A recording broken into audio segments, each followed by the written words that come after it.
ነቃቅሏል። በቃ የለም እንትን እያለ ነው። ከዛ በዛ ሰዓት ጎረቤት ሐኪም ቤት ወሰዱኝ ምናምን በቃ ወስኜ በቃ በዛ ሰዓት በቃ ከዚህ በላይ መሞት የለብኝም በቃ ልጄ ማድጋልኛለች ብዬ አይሆንም አልኩት። በቃ እንደዛ መሆኜ ግን አልከሰስኩትም። አንድ ቀን እኔ ፖሊስ ጣቢያ መሄድ ምናምን አልወድም፣ ፖሊሶቹን ስለምፈራ በቃ አልወድም በህይወቴ። እንደዛ እየተማተኝ አንድ ቀን ፖሊስ ጣቢያ ከስ አንድ ቀን ይወጣልኛል ብዬ አስብ ነበር። ከዛ ተወኩና አሁን በዛ አልከሰስኩም፣ ታካምኩት። በቃ ከኔ ህይወት መውጣት አለበት እሱ አልኩና ዝም አልኩት። አይሆንም አልኩት። በሰው ብልክብኝ በቀኝ አሁን አልኩት። ከዚህ በላይ መሞት የለብኝም እኔ ለልጄ ልኖርላት በቃ መወሰን አለብኝ ብዬ ያልኩት። ከዛ ዝም ማለት ከዛ ራሱ ሄዶ ካሶኝ አሁን ምን አደረገው? ህቃት አካፍለኝ አለ። ፖሊስ ጣቢያ ጠራኝ። ከዛ ተደወለልኝና እኔ ፖሊስ ጣቢያ ትፈልጋለች ተባልኩት። ኦኬ ብዬ ሄድኩት። ሲሄድ እሱ ቁጭ ብሏል። ምን ነው ይላለው በቃ እና ፍርድ ቤት ድረስ ጻፉልኝ እንደዚህ በቃ ህቃት አካፍለኝ ምናምን አለ ማለት ነው። ኖ እኔ ስላልከሰስኩ ነው እንዴ? ምክንያቱ ምንድን ነው ተጣላ ከፍቼ ያሳየሁት ማን ነው የመተኝ ቦታ እንዲህ ተከፍተዋል። እኔ ስላልከሰስኩ ነው። አሁንም ቢሆን ምንም እንድታረጉ አይደለም እቃ ነው አይደለ የፈለገው አልኩት። እኔ ብቻ አሁን የምታስፈሩልኝ ልሙልኝ ከህይወቴ እንዲወጣ አጠገቤ እንዳይደርስ በቃ ከዚህ በኋላ ለራሴ መኖር አለብኝ። ይሄ ነው ብዬ መናገርም አልፈልግም፣ ግን እግዚአብሔር ይፈርዳል የኔን ስቃይ። ለምን እግዚአብሔር ስለማይ አልፈልግም፣ እንድታስሩም አልፈልግም። እቃ ነው አይደለ የፈለገው። ፍርድ ቤትም አያስፈልግም መሄድ፣ የትም ቦታ መሄድ አያስፈልግም። ምልሻም ይሰጠኛል እቃ ስወስድ። አረ ምንም ምልሻ አያስፈልግም። ይኸው ቁልፉ እንደው ደስ ያለክ ማለት የትኛው እቃ ኖሮ ነው? በዛ ሰዓት ደግሞ ዝም ብሎ የለም የባልና ሚስት እዛ ኢትዮጵያ። ከዛ ይኸው ደስ ያለው እንደው በቃ ለአይኑ ያረፈበት ይውሰድ። እኔ ብቻ ቀጭኗ ፍራሽ ምተኛበት ያስቀርልኝ በቃ። ከዛ በስተቀር ምንም አይነት እቃም አልፈልግም። እሱ ከህይወቴ ውልቅ ብሎ ከወጣልኝ በቃ ይሄን ብቻ እንድታስፈሩ ይፈልጋለሁ። ይሄው እኔ እንደውም አልሄድም ቤት ስራ ቦታ እንግዲህ ከስራ ቦታ ነው የተጠራሁት። አልሄድም። ይሄው ሄዶ እኔ በሌለውበት የፈለገውን መውሰድ ይችላል ብዬ ሰጠሁት። ቁልፉን እዛው ሰጠሁት። ትቼ ያልኩት ለምን ተካፈሉ እኩል? ኧረ እኩል ምንም አልፈልግም እኔ። እሱ ከህይወቴ ከወጣ ይሄው እቃው ይሄው ቁልፉ ከፈለገው ሙሉን ይውሰድ። እኔ በቃ ችግር የለውም። አንድ ጓደኞቼ ጋርም እንትን ብዬ እኖራለሁ እስከሚሄድ ድረስ። ለዛ ይሄው አልፈልግም ምንም አይነት አልኩት። ከዛ ቁልፉን ይዞ ሄደ፣ ወሰደ። አንድ ነገር ልጄ ከኔ ጋር ነበረች እንግዲህ በዛ ሰዓት ለልጄ ብዬ ያልጋን ፍራሹን አላስቀረም። አንድ ነገር ማለት ነው ወሰደው። ባዶ ሆነ ቤቴ ማለት ነው። ግን ያ ቤቱ እንዴት አድርጌ እንዳሟለት እንዴት አድርጌ እንትን እንዳልኩት እንደ ሴት እኔ አውቃለሁ። ግን እኔ ምንድነው በዛ ሰዓት ወስኜ ምንድነው እሱ ብቻ ከህይወቴ ቆርጦ እንዲወጣልኝ ነው የፈለግኩት። በቃ እኔ ለምን ከዛ በላይ መጎዳት የለብኝ ከዚህ በኋላ ለህይወቴ። እኔ አሁን የሆነ በዛ ሰዓትም እንግዲህ የሆነ ቀኔ ቢሆን እኮ ሟች ነበር። ስንት ቀን እንደዛ ስማታ ጭንቅላት ላይ እንግዲህ ሰው እንኳን እንደዛ እንዳህያ እንደዚህ ጭንቅላትና መሬቱና ጭንቅላቱን ማገናኝተውና ትንሽ ነገር ከተመታ መሞሰው አለ። ትንሽ ነገር አንገተ እንደዚህ አካባቢ ከተመታው ጸጥ ብሎ አለ። ግን ቀኔ ስላልደረሰ አልሞትኩትም። በየቀኑ ደሜ እየፈሰሰ ይሄን ሁሉ ግን ችዬ ነው ለማንም አልናገርም ብዬ ከዛ ወሰደ። በቃ ወጣ። እንደዛም በቃ ሆኖ በቃ እንትን እንድታረቅ በጣም ብዙ እንትን ያለው ብዙ ሰው ላክ። በቀኝ አልኩት። ቆርጬ ስወጣ በቀኝ። ከዚህ በኋላ አይኑን ማየት አልፈልግም እሱን አልኩት። አይኑን በቃ ማለት ማንም በግድ እንትን ምለኝ ሰው የለማ። በቃ እኔ ስፈልግ የሆነ ነገር አድርጋለሁ። በቃ ከዚህ በላይ መሞት ስለሌለብኝ እኔ ለልጄ ያስፈልጋለሁ። ልጄ እኔ ከሞትኩት ማን ነው የሚጎዳው? ልጄ ናት። ከዛ ብዬ ተውኩት። በቃ አሁንም በቃ መጣሁ እኔ ወደ አረብ ሀገር ማለት ነው። ስመጣ ምን አደረገው? እኔ ልጄን ለእህቶቼ ትቼ ነው የሄድኩት። ልጄን ይዞ ራሱ ጋር አስቀመጣ ማለት ነው። ለምን በልጄ ዙራ እዛም እያለው በልጄ በጣም ያጠቃኝ ነበር። ለምን ልጄን ይወስድና እኔ ደግሞ እሱ ጋር እንዲሄድ ነው የሚፈልገው ማለት ነው። አሁንም ራሱ ጋር ነው ያለችው።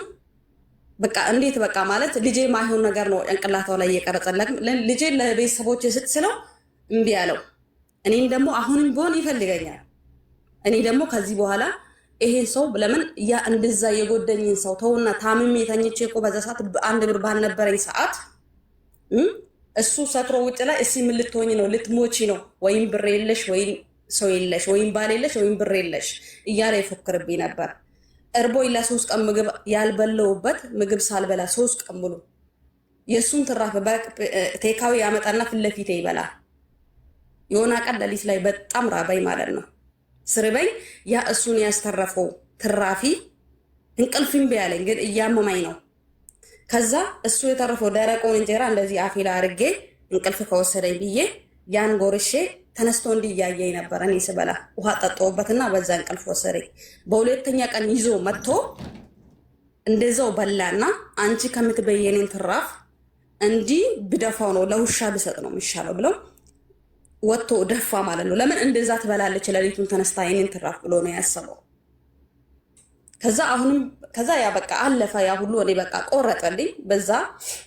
አሁን በልጄ ዙራ ነው እኔ ማጥቃት የምፈልገው። ለምን እኔ ያን ሁሉ ሲደበድበኝ በድብቅ ነበር፣ ለማንም አላወራሁትም።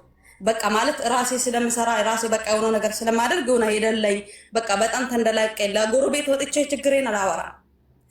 ሰው ብሰማብኝስ ገበኔ በዚህ ነው የሚባለው። ለምን ብዬ በቃ የሆነ ገበኔ የሚወጣ ይመስለኛል። ለሰው አውጥቼ ካወራሁት ምን ይለኛል በማለት አላወራም። ለሰው ለቤተሰቦች አላወራም። ድንገት ተነስቼ በቀኝ ስለው ምን ሆናችሁ ነው? ለምን መቼ ተጣልታችሁ ታውቃላችሁ ነው የሚባለው። ለምን አንዳንዴ ማለት የሆነ ልጅ ነበረና እኛ ጅም ምስል እንደዚህ የሆነ ከጎረቤት ይሰማል። እሱ እንደዚህ ስማተኝ ጅም ማለቱ ይሰማል። ያ ሲሰማ ነው መጥቶ ወይም ጎረቤት ከኔ ሊያገላግሉ የሚችለው እንጂ አንድ ቀን ድምፅ ይወጥቶ አያውቅም። ለምን ሰው ይሰማብኛል በማለት በቃ ሼም ይመስለኝ ነበር። ከዛ በቃ ድንገት እኔ ተነስቼ ሲቆርጥልኝ ለምን ምን ሆናችሁ መቼ ተጣልታችሁ ታውቃላችሁ እንደዚህ ነው ሰው የሚለው ማለት ነው። ከዛ ያ ስለሆነ አሁን በቃ አሁን ልጄ ራሱ ጋር ነው ያለች። አሁን አንድና አንድ በቃ ማለት እንትን እኔ ያው የራሴ ከዚህ በኋላ ለምን ከሱ ጋር እሱ ቢፈልገኝ እኔም አልፈልገውም። ለምን ከዚህ በኋላ ይሄ ሰው ሊገለኝም ስለሚችል እንግዲህ ሰው አንዴ የጎዳችሁ ሰው ድጋሚ ምንድን ነው ብላ ስሎ ነው የሚጠብቃችሁ። ብላ ስሎ ይሄ ሰው ጋር የዛን እንደዚህ አረገኝ ዛሬ ደግሜ እኔ እዚህ አረብ ሀገር ነው ያለው እግዚአብሔር ይመስገን ከዛ የተሻልኩ ሰው ነኝ። ከዛ ቀን ይሻለኛል በቃ ራሴን ችያለሁ አሁን እንትን እላለሁ። ግን አሁን ደግሞ ልጁን እሱ ጋር አስቀምጠው እኔ በልጅቷ ዙራ እኔ ማጥቃት ነው የምፈልገው፣ እኔ ማግኘት ነው የምፈልገው። እኔ ደግሞ እሱን ማየትም አልፈልግም። እንዴትስ ብዬ ከልጄ ጋርስ እንዴት ብዬ እንትን ይለኛል? ልጄ መልስ ብዬ ብለው እምቢ ያለው ልጄ ደግሞ ማለት አሁን ራሁን በቃ ቤተሰቦቼን ጋር እንዳትሆን ይመክራታል። እዛ አልፈልግም ነው የምትለው እሱ። እኔ ደግሞ ልጄ ለማግኘት በደወል ቁጥር የሆነ እንትን ይለኛል ማለት ነው። የሆነ ነገር ጣል አድርገኝ ልጄን በመሀል ላይ ተሳቃለች። በቃ እሱ እኔን እንድናገረኝ አትፈልገውም። በቃ የሆነ ነገር እንስል አይ እናቴ ምንም ወይም ስልኩን ትቀበልና ትዘጋበታለች ማለት ነው። እንዴት ነው በቃ ማለት ነገ የራሴ ህይወት ሊኖር ይችላል። ልጄ በቃ የልጄ ጉዳይ ከምንም በላይ አሁን እያሳሰበኝ እኔ የትም ሊያገኘ አንችልም። በልጄ ዙሪያ እኔን ለማጥቃት ይፈልጋል። እኔ ደግሞ ልጄ ማለት ከሱ በቃ ወይም ቤተሰቦቼ ጋር ብትሆን እሱም መጥቶ እዛ ቤተሰቦቼ ጋር ማየት ይችላል። ልጁ ነው በቃ የለም እኔ እሱ ጋር ከሆነ ደግሞ ልጄ ማየት አልፈልግም። በቃ እዛ አስቀምጥና ወይ የራስ ቤተሰብ ጋር አስቀምጠው ወይ የኔ ቤተሰብ ጋር አስቀምጥ። በቃ እዛ ሁለታችን ሄደን እንድናየው አልፈለገም። ራሱ ጋር አስቀምጥና እዛ ሄዶ እኔ ደግሞ እኔ ልክ በደወል ቁጥር እኔን ማግኘትን ይፈልጋል። እኔ ደግሞ ያ ማግኘት እንኳን ለአንድ ቀን ማየትም አልፈልግም ያን ሰው ማለት ነው። እና ይሄ ነው። ይሄን ደግሞ በጣም እንድትመክረኝ የሆነ በቃ የለም ግራ ተጋብቼ ነው ያለሁት። ይሄ ነው። አመሰግናለሁ ስላዳመጣችሁ። አይዞሽ ሚዩት አድርጊና አዳምጪ። እሺ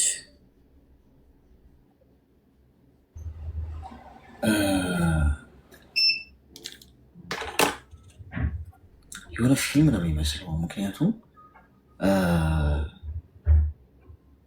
ተጠንቶበት ቁጭ ብለሽ ስክሪፕት ተዘጋጅቶ እዛ ፊልም ላይ ፊልሙ እስኪያልቅ ድረስ አክተሮቹ እንዲማረግ አለባችሁ ተብለው ተገደው ወይ ተከፍሏችሁ የሚሰሩት ስራ ላይ የሚያደርጉትን ነገር ነው። የኔ እናት ስለ ሰው ልጅ ህይወት እኮ ነው እያወራን ያለን። እንዲህ ፍቅር የሚባል ነገር እንደው አፍቀረሽ ሆኖ ቢባል አንድ ጥፊ ያነሳብሽ ቀን እኮ አብረሽ ማደር የለብሽ ከወንድ ልጅ ጋር። እኔ ያው አስጠንቅቄ ነው የምነግራችሁ። እዚህ ውስጥ የምትሰሙ ሰዎች ሴቶች እሱ የነገረቻችሁ አለ እንጨምርላችሁ። አንድ ጥፊ የሰነዘረ ቀን ሰንዝሮ የሳተሽ ሰዓት ባይመታሽ እንኳን እንዲህ ማለት ነበር ያለሽ ሰዓት ለቀሽ ውጭ። ማንም አይደርስልሽ። እቺ ማለት ነበር ያላት ነገር ነገ አጋድሞ ያርድሻል። ያልሞትሽው እኮ እንደው የአጋጣሚ ጉዳይ ሆኑ እንጂ እንደው እንደነገርሽን አይነት ድብደባ እያካሄደብሽ እስካሁን በህይወት የለሽ። ጭንቅላትሽን ላሳይ ይችላሉ። ግን ሚዩት አድርጊ። በቃ አወራሽ ከሆነ ስልኩን አስቀምጪና አዳምጪ። እስካሁን ድረስ ታወሪ ዝም ብለን ያዳመጥንሽ እንድታወጪው ነው። አሁን አንቺ ስለምታወሪው ነገር እኔን እያዳመጥሽን ስለምታወሪው ነገር የምታስቢ ከሆነ ማወራው ነገር አይገባሽ። ታዩ በቃ አታውሪ። አወራሹ እኮ ምንም ለውጥ የለውም እኮ እዛው ዙሪያ ነው አሁንም እየተሽከረከርሽ ያለሽ። እስካሁን ቦታ ሰተሸዋል። ሰውየው እኮ እንደሞተ ሰው ቆጥረሽ መሄድ ያለብሽ አክትሟል እኮ በቃ ገሎሻል። እንዲህ ልጅቷን ያሳድጋት። ልጅቷን ወለድሻት እንጂ አልወለደችሽም እኮ። ስትኖሪ እኮ ነው እናት የምትሆኛት አንቺ። አባቷ ጋር ነው ያለችው፣ ሌላ ባዕድ ቦታ አይደለም ያለችው። አንቺ ለራስሽ ስኝ ሰው ሀገር ያለሽው አንቺ ነሽ። ለልጅቷ እንዲህ እያደረገ ያሳድጋታል። ያሳድጋት፣ ልጅቷ ትደግልሽ ብቻ እንጂ ጠልታሽ እንኳን ትኖርልሽ በህይወት ጠልታሽ እንኳን እያልኩሽ ነው። ጠልታሽ አንቺን እንድትጠላሽ እንኳን ቢያደርግ አንቺን ጠልታሽ አንቺ ያለ ስራሽ ተጠልተሽ ልጅሽ ግን በህይወት ትኖር፣ አንቺን በህይወት ኖር ይላል። አንድ ቀን እድሜ ስትገዛ ነፍስ ስታውቅ እናቴ ብላ የምትመጣበትን ያልሞተ ሰው ይገናኛል ሲባል ሰምተሽ አታውቂም? አሁን በህይወት ስለመኖር አስቢ። በእንደ ድል እና ያልሞትሽው እያልኩሽ እኮ ነው እናቱ። እንዲህ አለመሞትሽ እኮ እየገረመኝ እኮ ነው ስሰማሽ የነበረው። እንዲህ አለኝ ይለኛል ትይኛለሽ። እንዲህ ሰው እኮ ከአንገቱ በላይ ተመቶ አይደለም እንደው ምንም የሆነ ቦታ እንኳን ተመቶ ድንገት አመልጣለሁ ሲል እንኳን ድንጋይ ቢመታሽ ጭንቅላትሽን ሞትሽ እኮ። ስለዚህ ይሄ በጣም ቀልድ አይደለም ህይወት። ምን አስነክቷት ነው ብያለው ስሰማሽ። እየደበደበሽ እዛው ነሽ፣ እያደማሽ እዛው ነሽ፣ ሰው ጎረቤት እያገላገለ ደብድቦሽ እንደገና እዛው ነሽ። በነጋት ና ብለሽ ሻወሩ ሰርቲዋለሽ፣ ትንከባከቢዋለሽ። ሰውየው እኮ የመጀመሪያ ቀን ደም በደም ያደረገሽ ቀን አመሰግናለሁ ብለሽ ልጅሽን ጨርቀሽን ማቀሽን ይዘሽ ወደ ቤተሰቦችሽ ጥቅልል ብለሽ መሄድ፣ ቤተሰብ አይኖርሽ ወጥተሽ በራስሽ መኖር፣ ወደ ህግ መውሰድ ማስቀፍደድ ነበረብሽ። ጥቃትን የምታበረታቱት እናንተ ናችሁ ሴቶቹ። ወንዱ እዚህ ላይ እንዲወጣ የምታደርጉት ጥጋብ። በዚህ ጊዜ የሚደባደቡ እንዳለ ሰው በንግግር ችግሩን በሚፈታበት ጊዜ እንኳን በድብድብ ቀርቶ የኔ እናት ቁጭ ብሎ መነጋገር እንኳን ስማርትነት ይጠይቃል። በጭንቅላት የተበለጠ ሰው እንኳን በጣም የሚያፍርበት ጊዜ ላይ ያለ ነው። ማለት የሆነ ሰው በጭንቅላት በልጦት ቁጭ ብሎ በንግግር ካሸነፈው እንኳን የሚሸማቀቀበት ጊዜ ነው። እንኳን በዱላ ነገሮችን ለማሳመን መሞከር። ጊዜው ተቀይሯል። ከጊዜው ጋር የማይቀየር ያልበሰለ ጥሬ ሰው ጋር እየኖርሽ ነገ የተሻለውን አልበሽ ማሰብ የለብሽ። ስለዚህ ምነግርሽ አንድ ነገር፣ ከዛሬ በኋላ ቆፍጣና ሴት ሆኜ እሺ፣ ልጄ የሆነ ነገር ይነግራታል፣ አትደውይለት። ምን ያደርግልሻል? ሰው ሀገር ነው እኮ ያለሽው እንጂ ለልጅሽ መጥፎ ነገር እየነገረ ያሳድጋታል። አዎ የሚጠበቅ ጉዳይ ነው። ግን አባቷ ጋር ነው ያለችው። ሴፍ ነሽ። ልጅሽ ለራስሽ እዘኝ፣ ለራስሽ አልቅሽ። ልጅሽ ምንም አትሆን። ትጠላኛለች፣ መጥፎ ነገር እየነገረ ያሳድጋት፣ ትደግልሽ ብቻ እንጂ እንደው አንቺ ጥሩ ልብ ይኑረሽ እንጂ ስለ አንቺ ክፉ እየነገረ ሰው ቢያሳድግ ብዙ ትኩረት አትስጭዛል። አዲስ ገጽ ግለጭ። ከዛሬ በኋላ በጭራሽ ለሱ እንዳትደውይለት። የሚፈልግሽ ሊንከባከብሽ አይደለም። አብሾ አለበት አልሽኝ። ሲጠጣ የሚነሳበት እንዴ? እየጠጣ እናቱ ቤት ይወላገዳ እንዴ? መጠጣት ከፈለገ መጠጥ የሚጠጣም ባል አያስፈልጋችሁም። በመሰረቱ ከመጠጡ ጋር ነው የምትታገሉት፣ ከሰውየው ጋር። ሁለት ነገር አግብተሽ ትችዋለሽ። ተፋርታችኋል፣ አሁን ተለያይታችኋል። ስለዚህ ወደኋላ እንዳትመለሽ እዚህ ሰውዬ ጋር። አዝማሚያሽን ሳየው እስቲል እያወራሽው ነው እና የሆነ ስደውል ልጄንም እኔን ይፈልጋል አልሽኝ። እሷ ነገር ትንሽ አሳማማለች። ሰውየው ጋር ምድር ላይ አንቺና እሱ እንኳን በህይወት እያላችሁ ስልኩ ላይ ልትደውይለት የማይገባ ሰው ነው። ይሄ ሰው የሞተ ሰው ላይ እየደወልሽ እንደሆነ በቂ። በጭራሽ የደረሰበት እንዳትደርሽ። እኔ እንደ ወንድም ነው መመክርሽ። ኔክስት ታይም ምናልባት ህይወትሽ የምታጭበት እድል ነው ከእሱ ጋር የምትገናኝበት ሚሆን። ተግባባን? አዎ በጣም ግልጽ ነው። በጣም እኔም እኮ ማግኘት አልፈልግም፣ ግን ለልጄ ስል ነው። በቃ ለልጄ እንዴት በቃ ልጅሽን ይኸውልሽ፣ እቺ የልጅ ነገር ነች። ልጅሽ ምንም አትሆንም። አባት ነው ያለች። በ3 ወርም አወራሻት፣ በወርም አወራሻት። የማውራት እድሉን ካገኘሽ አውሪ። ከዛ ውጭ ግን መስመርሽን ጠብቄሽ ነው የት እንዳለሽ አይወጥ እንደምትሰሪ ድምፁን አትስሚ። ገባሽ? እኔ እሱ ካለበት ሁሉ መድረስም ማየትም አልፈልግም። ግን ለልጅ ስል በቃ የለም ለልጅ ስትይ የምትይው እየጎተተ ወደዛ ነው የሚወስድ። እሱ እኮ አድቫንቴጅ ነው ላይ እየያዘ ያለው። እኔ እኮ ወንድ ልጅ እንዴት እንደሚያስብ እኮ ስለማቅረብ ይሄ ልጅ ነው ይሄ ሰው ነው ልጅ የሚያሳድገው ስታስብ እንደዚህ አይነቱ ሰው ልጅቷን ማሳደግ ፈልጎ አይደለም፣ አንቺ ላይ አድቫንቴጅ እየያዘን ያለው ልጅዋን ብላ መምጣቷ አይቀርም የሚል ተስፋ ነው እሱ ጋር ያለው። እኔ ልንገርሽ እሱን ቁረጡ እያልኩሽ ነው ከዛሬ ጀምሮ። ምክንያቱም ወደ ሀገር ቤትም ስትሄጂ ልጅሽን ብለሽ እሱ ጋር እሱ እንደሚያገኝሽ እርግጠኛ ነው ይሄ ሰው። በቃ ባታውቃለሽ ለምን መሰለሽ በጣም ወረደም ልጅቷ እኔ ጋር እስካለች ድረስ እሷ በምንም በባሌም በቦሌም ማግኘት አይቀርም ብሎ ነው እያሰበ ያለ። ይህ አደገኛ ነገር ከእጅ ወታለች ብሎ ያሰባትን ሴት ድጋሚ በልጇ አማካኝነት አገኛታለሁ አንድ ቀን የሚለውን ተስፋ እያደረገ የሚኖረው ሊገልሽ ነው እንጂ ሊያኖርሽ አይደለም። ሰው ልጅ ታዩ ልጅሽ አባቷ ጋር ነው ያለችው። አትሞትም፣ አትሟሟም፣ አይገላትም። አባቷ ነው፣ ዘሩ ነች። አንቺ ግን ምንም አይደለሽም። ቢገልሽ ምንም አይገርመውም። እንደዚህ አይነት ሰው ካለ እኔ ህይወት ትቀጥላለች እኔ በህይወት እያለሁ አትቀጥላትም ብሎ ነው እያሰበ ያለው። ስለዚህ አንቺን ለማጥመድ ምንድን ነው የሚያደርገው? እንደተጸጸተ ጨዋ እንደሆነ ምናምን አወድሻለሁ እኮ እንታረቅ፣ ልጃችንን በጋራ እናሳድግ። ይኸውልሽ ወንዱ እንዴት እንደሚያስብ ለእኔ አትነግሪኝም። ገብቶሻል? የምንጋራቸው ስሜቶች አሉ። ወንድ ልጅ ምን ሲያስብ ምን እንደሚል እኔ ልነግርሽ ይችላል። ስለዚህ እኔ እንደ ወንድም ራስሽን ጠብቂ፣ ወጥመድ እየተዘጋጀልሽ ነው፣ ክብርሽን አስጠብቂ፣ መስመር አስምሪ፣ ኖ ማለት ጀምሪ። ለልጄ እስቲ ወደ ሞት አፋፍ ነው የምትሄጂው። ነገ ካገኘሽ ካጣዋት ድጋሚ አላገኘትም ካለ አናትሽን ብሎ ድጋሚ ወይ ይገላግልሻል። እንዲህ አንቺ ምንድን ነው? እኔ በጣም የዘገነነኝ ማለት ሰው እኮ ናት እኮ ጋይስ። በዚህ መጠን እባብስ ይቀጠቀጣል እንዴ? ስለዚህ አስቢበትሽ። ተግባባን?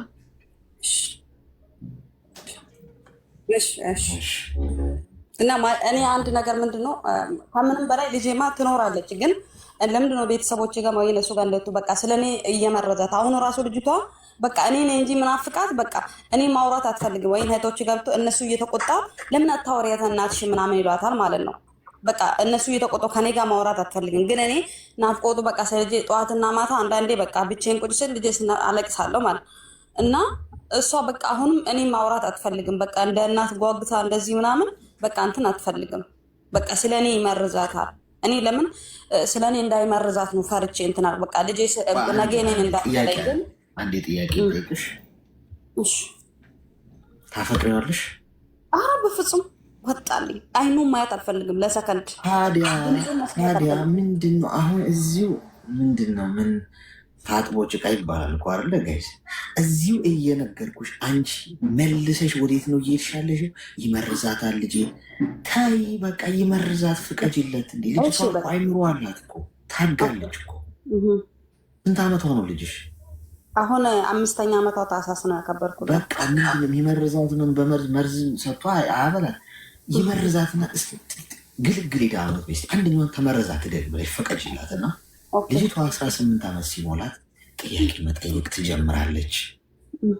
ለጊዜ ስጪ እስቲ ድሉ እመኚ። ጥያቄ ትጠይቃለች። ራሷ እውነቱን ፈልጋ ለማግኘት ትሄዳለች። አባቴ ነገረኝ፣ እናቴ ምንድን ነው እንደዚህ ማገናዘብ ማመዛዘን ገብቶሻል። እንደዛ እንኳን ብታድግ አትታገኝ በዚህ ትግል ውስጥ ልጁ እኮ እኔ አንዳንድ ወንዶች ግን በጣም በጣም እንደዚህ አይነት ወንዶች የክፋታቸው ክፋት ምን እንደሆነ ታውቃላችሁ? ካልኩሌት አድርገው ነው የሚንቀሳቀሱ።